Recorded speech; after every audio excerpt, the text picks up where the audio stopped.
Olá pessoal, como vocês estão? Meu nome é Bruno Sankey. Como eu disse a vocês uma vez, a cada 2 semanas, eu estarei trazendo aqui no YouTube um vídeo sobre psicologia.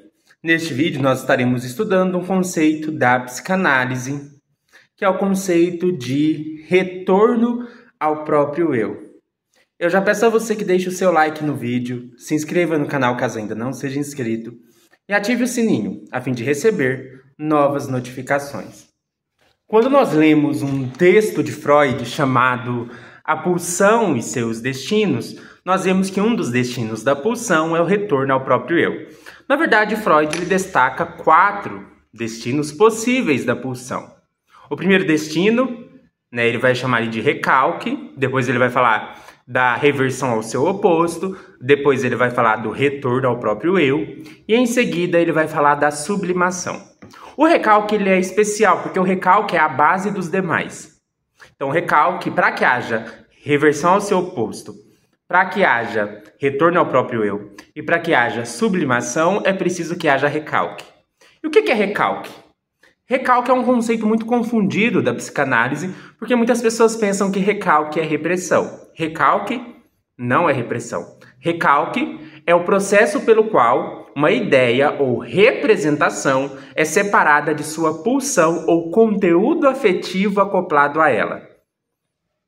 Para facilitar, nós vamos chamar a pulsão de conteúdo afetivo, ou conteúdo passional, é o conteúdo afetuoso. E nós vamos chamar a ideia ou representação de conteúdo ideal ou conteúdo representativo. O recalque é aquilo que, como uma tesoura, separa os dois. Então eu vou ilustrar para vocês usando esse giz e essa tampinha. Então, vamos entender o que seria o recalque. Aqui eu tenho uma tampinha acoplada a um giz. A tampinha é uma ideia, uma representação. Por exemplo, a ideia do meu namorado. Uma imagem que eu tenho do meu namorado. Aqui eu tenho um afeto. Por exemplo, o afeto de amor que eu tenho pelo meu namorado. Se eu separar o afeto da representação, então eu fiz uma coisa chamada recalque. Isso é operado de maneira inconsciente, você não faz isso conscientemente.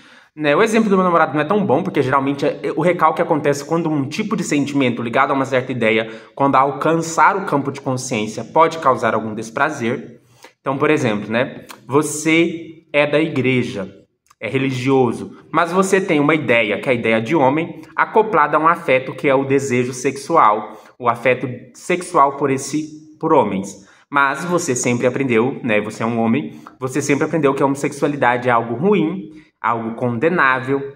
Às vezes você nem toma consciência dos seus desejos homossexuais, mas antes que isso chegue à consciência, há uma separação, uma cisão entre o afeto sexual e a representação ou ideia acoplada a esse afeto, que é a ideia dos homens, Então aqui eu tenho uma separação, uma cisão. Isso é o recalque.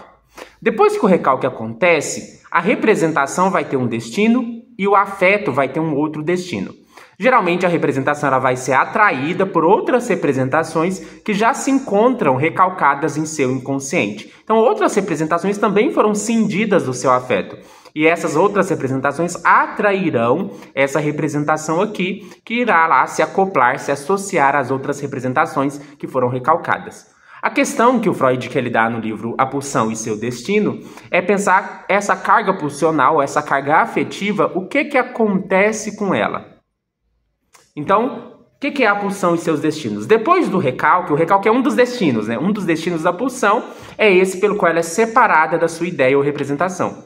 Mas depois que acontece essa separação, essa pulsão, essa carga afetiva, ela pode ser revertida em seu oposto, ela pode ser ela pode ser sublimada, ou ela pode ser, o que nós vamos ver hoje, retornada ao próprio eu. Vamos entender isso melhor. Vamos continuar dando o exemplo da homossexualidade. Eu quero dizer, assim, que nada na psicanálise é determinista, universal. Quando eu falo determinista, eu estou dizendo válido para todos, universalmente, sempre é do mesmo jeito. É claro, existe um certo determinismo na psicanálise, que é o determinismo psicológico, que é a ideia de que nossos comportamentos são determinados por fatores inconscientes. No entanto, esse determinismo, né, não é um determinismo de causa e efeito rígido. Não é a ideia de que tudo na psicanálise, se tem esse efeito, tem essa causa. Não é como se fosse uma coisa fechadinha, né? Determinismo é só a posição de que as nossas ações, os nossos comportamentos, eles não surgem do nada, né? Eles têm causas, eles têm fatores por trás. Não precisamos entender esse determinismo também no sentido de fatalismo, como se a gente não tivesse liberdade de escolha, como se a gente não tivesse livre-arbítrio. Não é isso. É um determinismo só no sentido de que fatores inconscientes determinam ou influenciam ou causam de alguma maneira os nossos comportamentos. Nossos comportamentos não surgem num vácuo, eles são determinados por nossos fatores psicológicos. E aqui não vamos entrar na discussão se existe livre-arbítrio ou não, porque independente se houver livre-arbítrio ou não, esses fatores determinam em certa medida as nossas ações. Esse determinismo existe na psicanálise, mas o determinismo agora, quando eu falo que a psicanálise não é determinista, não é nesse determinismo. Quando eu falo que a psicanálise não é determinista, é uma outra ideia de que toda ação tem uma causa e se você consegue identificar a ação, você já sabe a causa. Como se tivesse uma tabelinha. Se toda pessoa que é homofóbica é um homossexual reprimido. Na psicanálise não existe isso. Cada caso é único, cada pessoa é única. Então, existe um determinismo, mas é um determinismo assim, cada pessoa é única. E o que determina as nossas ações é aquilo que é singular e único de cada um. Por isso, é determinista e não é ao mesmo tempo. É determinista no sentido de que, realmente, fatores determinam as nossas ações, mas não é determinista no sentido de que, para todo mundo, os mesmos fatores determinam as mesmas ações. Na verdade, cada pessoa é única e singular. Os fatores que determinam as minhas ações têm a ver com a minha história singular de vida. Então, quando eu falar nos vídeos que a psicanálise não é determinista, é nesse sentido. É porque às vezes algumas pessoas podem falar, ele está falando que a psicanálise não é determinista, não sabe de nada, porque é óbvio que a psicanálise é determinista. Não, eu estou usando determinismo num outro sentido aqui, quando eu falo que a psicanálise não é determinista. Mas esclarecendo esse ponto, é importante a gente ter em mente essa questão dos destinos da pulsão. Vou dar o exemplo do homossexual reprimido da igreja. Não é um exemplo universal, não quer dizer que todo mundo é assim, não quer dizer que todo homossexual religioso é assim. É um exemplo hipotético. Vamos imaginar uma pessoa, então, que talvez ela nem tenha consciência de que ela tem atração por homens, né? Não é tão consciente isso para ela, não é tão bem elaborado, mas ela tem uma ideia, que é a ideia masculina, conectada à ideia de desejo sexual, a carga afetiva de desejo sexual. Talvez ainda em nível inconsciente, sem que a pessoa se dê conta, o recalque opera a separação dessas duas coisas. O que pode acontecer? Pode acontecer 3 coisas, depois disso com o afeto. Né? A representação a gente deixa aqui. Esse afeto pode se converter no seu oposto. Então aquilo que era um amor, uma atração por pessoas do mesmo sexo, se torna um ódio, uma raiva por quem pratica a homossexualidade. Percebe que o sentimento de amor se converte no seu oposto, que é uma raiva, um ódio. Então, o amor sexual que essa pessoa sente por homens, na verdade, se converte numa raiva. Uma raiva e ela se torna uma pessoa que prega fortemente contra a homossexualidade, que critica fortemente a prática da homossexualidade, né? Porque ela passa, então, a transformar o seu amor em um sentimento de ódio.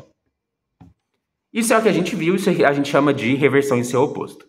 Uma outra possibilidade é a sublimação. Eu não vou comentar o que é a sublimação aqui neste vídeo, depois eu vou fazer um vídeo sobre. Mas neste vídeo nós vamos comentar sobre uma outra possibilidade, que é que essa carga afetiva se volte contra o próprio eu. No caso da pessoa homossexual, né, a gente poderia pensar, ainda pensando agora que pode até acontecer depois dessa carga afetiva ter se convertido em raiva e ódio, essa pessoa passa a sentir raiva e ódio não só de quem pratica a homossexualidade. Ela passa a sentir raiva e ódio de si mesma. Às vezes ela não entende por quê. Às vezes ela se culpa demasiadamente. Às vezes ela se autopune. Às vezes não necessariamente por desejos homossexuais. Às vezes essa pessoa se torna uma pessoa com uma culpa muito pesada por qualquer coisa que ela faça. Às vezes sem se dar completamente conta do porquê ela se culpa tanto. Talvez ela se torne um religioso que está a todo tempo orando a Deus por perdão, que está a todo tempo se punindo, que está a todo tempo dizendo que é uma pessoa ruim, depravada, má, que está a todo tempo fazendo penitências, dobrando o seu joelho no milho, quem sabe se fazendo atos de causar dano contra si mesmo por causa dessa culpa que ela carrega. Às vezes ela nem se dá conta de que essa culpa tenha a ver com o fato de que ela não está bem resolvida em relação aos seus desejos por pessoas do mesmo sexo. Porque o que aconteceu? O recalque separou a ideia do afeto. Então, às vezes, o afeto, ele se liga a outras ideias. Às vezes, a pessoa está se culpando porque não está sendo boa o suficiente, porque não está dando dízimo o suficiente na igreja, porque não está sendo caridosa o suficiente, porque não sente que está cumprindo suficientemente as regras eclesiásticas, porque sente que não frequenta a igreja tanto como tu deveria, porque sente que às vezes comete mentiras ou pequenos delitos religiosos. Mas, na verdade, a origem dessa raiva, o ódio contra si mesmo, pode estar lá no fundo de uma questão mal resolvida em relação à própria sexualidade. Agora, prestem atenção, isso é muito importante. Quer dizer que todos os casos que são parecidos com o que eu relatei é por causa disso? Quer dizer que toda pessoa que é religiosa, que se pune muito, é porque tem uma homossexualidade mal resolvida? Não. Quer dizer que toda pessoa que é homofóbica tem sexualidade mal resolvida? Não. Quer dizer que toda pessoa que tem homossexualidade mal resolvida vai se punir desse jeito? Também não.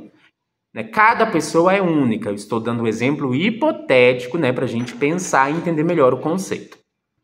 O Freud, ele geralmente pensava a questão do retorno ao próprio eu em termos de sadismo e masoquismo e exibicionismo e voyeurismo. O que é isso, O que é o sadismo? O sadismo é sentir prazer na dor do outro. O que é masoquismo? É sentir prazer em ter dor infligida contra si mesmo. Então vamos pensar no seguinte, vamos pensar aqui no sadismo. O sadismo, geralmente, ele se manifestaria em relação a duas pessoas. Eu, Sankey, por exemplo, posso sentir prazer em infligir dor no outro. Aqui não precisa ser sexual no sentido genital, é claro, existe o sadismo sexual genital, que é quando uma pessoa, no ato sexual, ela sente prazer na dor do outro.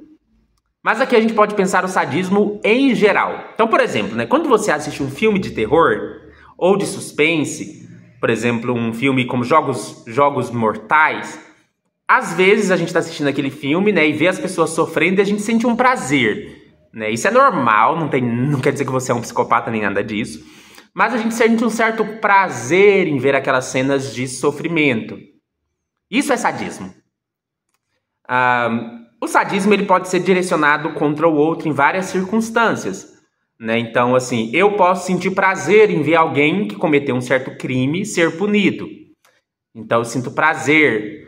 Não façam linchamentos de pessoas, deixem isso para a justiça, para o Estado, devidamente punir aqueles que cometem crimes. Mas quando a gente vê uma pessoa sendo devidamente punida pelo Estado por ter praticado um ato imoral, geralmente hediondo, a gente sente um prazer em saber que essa pessoa está sofrendo pelo que ela fez de errado.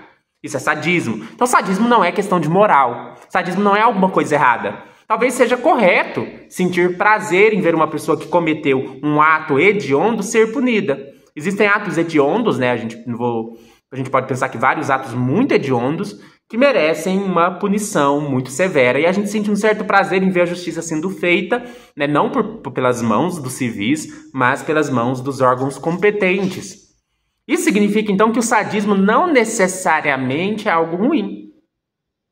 Sadismo não necessariamente é algo ruim. Sentir prazer no sofrimento do outro nem sempre é algo ruim. Sadismo não necessariamente é algo imoral, algo errado. E o que seria o masoquismo? Algumas pessoas elas sentem um certo prazer em passar por sofrimento. Aqui eu não estou trabalhando com culpabilização, não estou dizendo que todo caso é assim, não estou dizendo que a pessoa é ruim por causa disso, nem nada disso. Mas existem alguns casos em que algumas pessoas encontram um certo prazer. Como que eu vou explicar isso sem parecer estranho, Algumas pessoas podem sentir um certo prazer em estar em situações onde que as pessoas são abusivas com elas. Isso significa que essa pessoa é responsável pelo que ela está passando? Não. Isso não significa que ela é culpada pelo que ela está vivendo. Algumas pessoas acabam encontrando um certo prazer estando em relações abusivas, estando em condições onde lhes são infligidas sofrimentos. É importante eu dizer isso com cuidado, para a gente ter em mente que isso não faz com que a pessoa deixe de ser vítima dessa situação e não faz com que a pessoa seja culpada por essa situação, e não quer dizer que todo mundo que é vítima de relações abusivas encontra algum prazer em ser vítima de relações abusivas, e não quer dizer que esse prazer é positivo para a pessoa. A pessoa pode viver esse prazer de maneira extremamente dolorosa. Então é muito importante a gente fazer esse cuidado, né? Porque às vezes a gente pensa assim, por que certas pessoas permanecem em relações abusivas? Algumas pessoas permanecem em relações abusivas porque se elas saírem, elas colocam a sua vida em risco.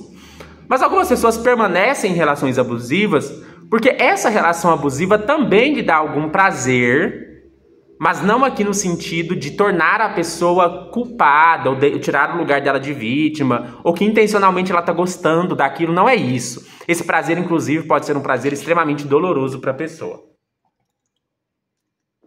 No entanto, o pior caso, é quando as duas coisas se combinam. A gente tem uma pessoa sádica e uma pessoa masoquista, uma pessoa que é submissa, uma pessoa que é passiva diante de relações abusivas, e uma pessoa que gosta, sente prazer em infligir sofrimento a essas pessoas.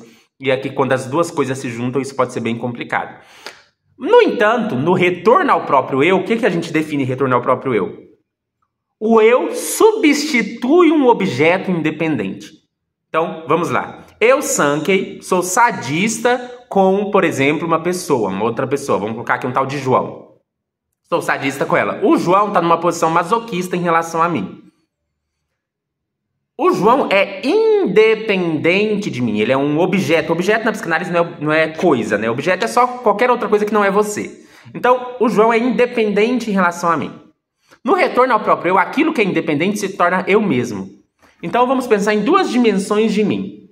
Existe o Sankey, que é sadista, existe o Sankey, que é masoquista. Essa dimensão minha que é sadista vai infligir sofrimento a essa dimensão minha que é masoquista. Isso é o que acontece, por exemplo, nos atos de autopunição. É muito comum que as pessoas, elas se punam. Elas infligem sofrimento sobre si mesmas. Elas são sadistas contra si mesmas. Elas se tratam tão mal.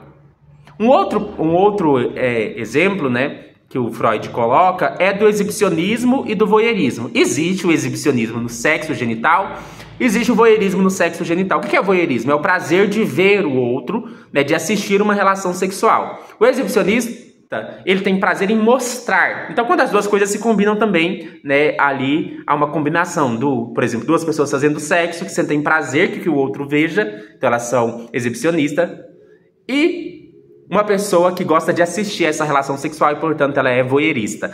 Voyeurismo e exibicionismo, de novo, não são questões morais, não são coisas ruins.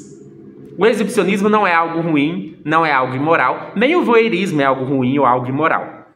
No entanto, existe também o exibicionismo e o voyeurismo para além do contexto sexual. Tem pessoas que sentem prazer em serem vistas, em serem contempladas. Todo mundo tem um pouco de prazer nisso. Por exemplo, se exibir nas redes sociais, postar fotos, ir na academia e mostrar os músculos e postar a foto do músculo. Isso tudo é uma forma de exibicionismo. Existem também as pessoas que têm prazer em ver. Existem pessoas que têm prazer em acessar o Instagram e ficar vendo fotos de pessoas. Existem pessoas que têm o prazer de assistir uma pessoa se mostrando o quanto é inteligente, mostrando alguma coisa. Tudo isso é uma relação de exibicionismo e voyeurismo. E o que vai acontecer no retorno ao próprio eu? A relação de ver e ser visto vai ser interna à própria pessoa. Eu posso sentir prazer, vamos primeiro pensar sexualmente, pra gente comparar. Eu posso sentir prazer em me ver. Tem pessoas, que se masturbam na frente do espelho. Ou seja, ao mesmo tempo elas gostam de se mostrar e serem vistas por si mesmas. Então essa masturbação na frente do espelho é um exemplo de voyeurismo e exibicionismo num retorno ao próprio eu. Mas isso vai se aplicar também não só à dimensão sexual genital. Existem certas pessoas que sentem prazer de, por exemplo, dar uma aula, gravar essa aula e depois assistir a própria aula, assistir a si mesmo dando essa aula. Eu posso gravar esse vídeo aqui e depois ter prazer de me ver, assistir o meu próprio vídeo. Isso é uma forma de exibicionismo, voyeurismo também, e não tem nenhum sentido moral e não necessariamente sexual genital. Mas o que eu quero que vocês pensem comigo é a gente olhar com cuidado, então, toda vez que uma pessoa está se autopunindo. Será que ela não está direcionando contra si mesma? Na verdade, um sentimento que não é sobre ela? Né? De novo, o exemplo do homossexual religioso. Talvez, né, você esteja punindo a si mesmo por algo que não é culpa sua, um erro seu. Às vezes, né, te infligiram tanto sofrimento, te causaram um sentimento de ódio contra si mesmo tão grande. Será que esse ódio, na sua origem, não deveria ser direcionado contra aquelas pessoas que foram homofóbicas contra você, por aquelas pessoas que ensinaram a você que você é ruim, que você é mau, que você deve se reprimir? E a raiva, toda essa raiva e ódio que talvez você sinta de todo esse processo de doutrinação e repressão, ao invés de se direcionar contra isso, você se direciona isso contra você mesmo. Por que você se sente tão culpado? Por que você se pune tanto? Será que, na verdade, você está direcionando uma raiva e um ódio contra o objeto correto? Raiva e ódio não são ruins. Você pode sentir raiva da religião. Você pode sentir raiva de Deus. Talvez não do Deus verdadeiro, mas talvez do Deus que ensinaram para você. Talvez o Deus que ensinaram para você não é o Deus verdadeiro. E tá tudo bem sentir raiva desse falso Deus. Desse Deus que não te aceita, desse Deus que não te ama, que te condena por quem você é. E talvez toda essa raiva, todo esse ódio, toda essa carga afetiva que era para ser direcionada para você sentir raiva verdadeira contra esse falso Deus, sentir raiva verdadeira contra essa falsa religião, essa religião hipócrita. Talvez você tenha direcionado toda essa raiva contra você mesmo. Você está se punindo sempre, você está se culpando sempre, você acha que você é uma pessoa ruim. Você tem uma carga de raiva contra si mesmo, você é tão sadista contra você mesmo. Será que... Então isso é uma coisa assim, de ser trabalhada na terapia, caso você perceba que isso é o que acontece com você. Talvez você esteja direcionando uma raiva, um ódio contra você mesmo que não te pertence. Não pertence a você. Talvez essa raiva, esse ódio devesse ser direcionado contra as verdadeiras pessoas que estão te oprimindo, te fazendo mal. Não estou dizendo, obviamente, quando eu falo de raiva e ódio, não estou dizendo de você praticar o mal a partir disso. A gente não deve buscar vingança, a gente não deve tratar as pessoas mal, a gente não deve punir os outros, mas a gente pode também legitimar o nosso sentimento de raiva e de ódio contra aqueles que nos fizeram mal. É um sentimento legítimo. Tudo bem, o que você vai fazer a partir disso é trabalhar esse sentimento. Você não vai fazer mal às pessoas por causa desse sentimento. Da mesma maneira, talvez você esteja num relacionamento abusivo e você se culpa. Você acha que você é culpado por esse relacionamento, você acha que você é uma pessoa ruim, você acha que tem algum problema com você acha que algo está errado com você. Mas às vezes você está num relacionamento abusivo onde a pessoa não te trata bem, onde a pessoa te diminui, onde a pessoa te trata de um jeito ruim. E ao invés de direcionar a sua raiva contra essa pessoa, você direciona essa raiva contra si mesmo. Às vezes você está num relacionamento saudável, mas mesmo estando num relacionamento saudável, você está sempre se sentindo mal, sentindo que não é suficiente, porque talvez de outras relações passadas que te fizeram mal, você ainda carrega isso para esse novo relacionamento. Talvez seja a hora também de procurar uma terapia e trabalhar esses sentimentos ruins que você direciona contra si mesmo, que você não se permitiu sentir em relação a relações passadas, e que por isso, mesmo estando agora num relacionamento saudável, esses sentimentos ainda reaparecem. E você, quem sabe, trabalhando isso na terapia, pode viver agora o seu relacionamento atual de uma maneira mais saudável também. Pode estar nele de uma maneira mais saudável. Então, assim, se você sente que você está se tratando tão mal, se odiando tanto, né? A psicanálise tem esse conceito aqui importante, que talvez a gente esteja revertendo contra o nosso próprio eu, um sentimento que não tem nada a ver conosco. Você não precisa se culpar. Você não precisa se punir. Mesmo que você tenha errado, mesmo que você tenha falhado, mesmo que você tenha feito uma coisa que não foi legal, se você entende que não foi legal, isso já mostra o quanto você é uma pessoa incrível, o quanto você é uma pessoa que reconhece os seus próprios erros e falhas. Só isso já deveria ser suficiente. Sabe qual é a melhor resposta aos próprios erros? É reconhecer que errou e buscar melhorar. Não é se culpar. É se responsabilizar. Se responsabilizar é reconhecer que errei e que eu posso reparar o meu erro, ou que eu posso buscar melhorar para não cometer o mesmo erro outra vez, ou para pelo menos buscar melhorar nesse ponto. Mesmo que eu erre de novo, mesmo que eu caia de novo, eu vou buscar melhorar. Buscar melhorar é a resposta, porque isso é responsabilidade. Se culpar, ficar se punindo, não vai te levar em lugar nenhum. Se culpar e ficar se punindo não é o que redime você do seu erro. Não é o que expia a sua culpa. Você não tem que expiar a sua culpa. Você tem que se responsabilizar por suas ações. Então a pior resposta para quando erramos é cair num ciclo de culpabilização própria. De retornar contra si mesmo raiva, ódio, autopunição. Na verdade, quem merece ser punido são as pessoas que não se arrependem. Na verdade, quem talvez mereça ser punido são as pessoas que não reconhecem os próprios erros. Se você é uma pessoa que, mesmo tendo errado, reconhece que errou e busca melhorar, você não merece a culpa que você carrega. Você não merece ficar se punindo. E às vezes você está se culpando ou se punindo por coisas que não têm nada a ver com você, por coisas que te doutrinaram, ou por raivas que não são suas. A culpa de um relacionamento abusivo não é sua. A culpa de uma religião abusiva não é sua, não te pertence. E cuidado, né? Será que o que você acha que foi um erro seu, será que foi um erro mesmo? Será que, na verdade, você estava dando o seu melhor? Você fez o que você conseguiria fazer naquele momento? Às vezes você até cometeu alguma falha, mas você deu o seu melhor. Você foi o que você pôde ser a cada momento. Então, assim, eu trouxe essas reflexões, né? Para você refletir.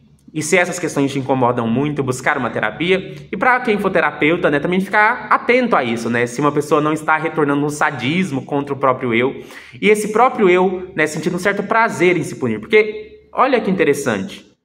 Às vezes nós sentimos prazer em nos punir, porque a gente sente que nós estamos expiando a nossa culpa, porque nós sentimos que nós estamos nos redimindo. Cuidado com o masoquismo também. Cuidado com ser masoquista em relação a si mesmo, né? Na psicanálise tem o superego, que é a instância que reprime, e o ego, que é o seu eu. Na verdade, essa relação de sadismo e masoquismo acontece entre o superego e o eu. É como se o seu superego estivesse sendo sadista contra o seu eu. Isso que é o processo de autopunição. E significa que você sente tanto prazer em se punir, quanto em se sentir punido, por achar que se sentir punido é uma forma de redimir os seus atos, ou sentir que você está assim expiando a sua culpa. Então é importante tanto que o terapeuta também fique atento se os pacientes não estão fazendo isso, né? Eu espero que vocês tenham gostado deste vídeo. Tem minha chave Pix na descrição, caso você queira fazer uma doação de qualquer valor em agradecimento por este vídeo. E até mais.